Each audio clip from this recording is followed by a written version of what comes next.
ખંભાત વિધાનસભાની પેટા ચૂંટણીમાં કોંગ્રેસના ઉમેદવાર મહેન્દ્રસિંહ પરમારે જનસમર્થન સાથે પોતાનું નામાંકન પત્ર ભર્યું. ખંભાત વિધાનસભાની ખાલી પડેલ બેઠક પરથી કોંગ્રેસના ઉમેદવાર મહેન્દ્રસિંહ પરમારે જનસમર્થન સાથે પોતાનું ઉમેદવારી પત્ર ભર્યું હતું, જે ખંભાતના વિવિધ ધાર્મિક સ્થાનોએ જઈને દર્શન કરી આશીર્વાદ મેળવ્યા હતા અને રેલી યોજી પ્રાંત કચેરી ખાતે નામાંકન પત્ર ભર્યું, જેમાં ભરતસિંહ સોલંકી સહિત ખંભાત શહેર તાલુકાના તમામ સંગઠન હોદ્દેદારો, કોંગ્રેસ મોરચાના હોદ્દેદારો તથા તમામ કાર્યકર્તાઓ મોટી સંખ્યામાં હાજર રહ્યા હતા. વિજય મુહૂર્તમાં તેઓએ નામાંકન પત્ર ભર્યું હતું. રિપોર્ટર અશ્વિન ખત્રે સાથે બ્યુરો રિપોર્ટ અરવિંદ રાવલ, આણંદ.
ત્યારે લગભગ 30 વર્ષથી અહીં કોંગ્રેસના ધારાસભ્ય નહોતા, પણ આપ જાણો છો કે ખંભાતની અંદર 30 વર્ષ સુધી જ્યારે ભારતીય જનતા પાર્ટીના ધારાસભ્યો હોય, ગુજરાત સરકારે એમની હોય, તેમ છતાં ખંભાતને ઓરમાયું વર્તન રાખ્યું છે.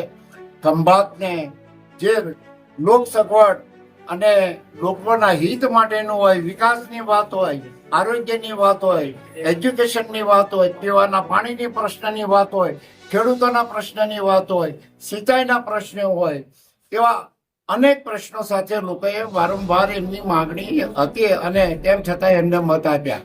પણ જ્યારે 2022ની ચૂંટણીમાં એમને લાગ્યું કે એ જે અત્યારે જે વચનો આપે છે એ વચનો ખાલી ખ્યાલ આપે છે, એમાંનું એક પણ કામ અત્યાર સુધી થયું નહીં. એટલે 2022માં ખંભાત અને ખંભાતના રૂરલ વિસ્તાર 108 વિધાનસભાના તમામ મતદારોએ કોંગ્રેસને ખૂબ મોટી જંગી બહુમતીથી જીતાડ્યા હતા. ત્યારે આપ જાણો છો કે ખંભાતમાં 2024ની આ પેટા ચૂંટણી છે. આ પેટા ચૂંટણીમાં પણ ખંભાત શહેર, તાલુકા અને દરેક મતદાર જનતા જનાર્દન સામેથી એમને સંકલ્પ કર્યો છે કે અમે કોંગ્રેસને જ જીતાડવાના છીએ, કારણ કે પક્ષ પલટુમાં ક્યારેય ખંભાતે સ્વીકારતી નથી પ્રજા, મતદાર, જનતા જનાર્દન.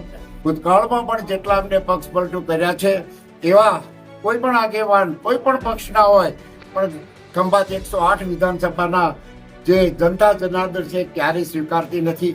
ત્યારે મને ચોક્કસપણે અમારા જિલ્લાના આગેવાનો, પ્રદેશના આગેવાનો, અમારી સંગઠનની પાંખ અને લોકોનો સહકાર મળી ચોક્કસપણે 2024ની અંદર 25,000થી પણ વધુ મતોથી જીતાય એવો અણસાર ખંભાતની જનતા બતાવી રહી છે.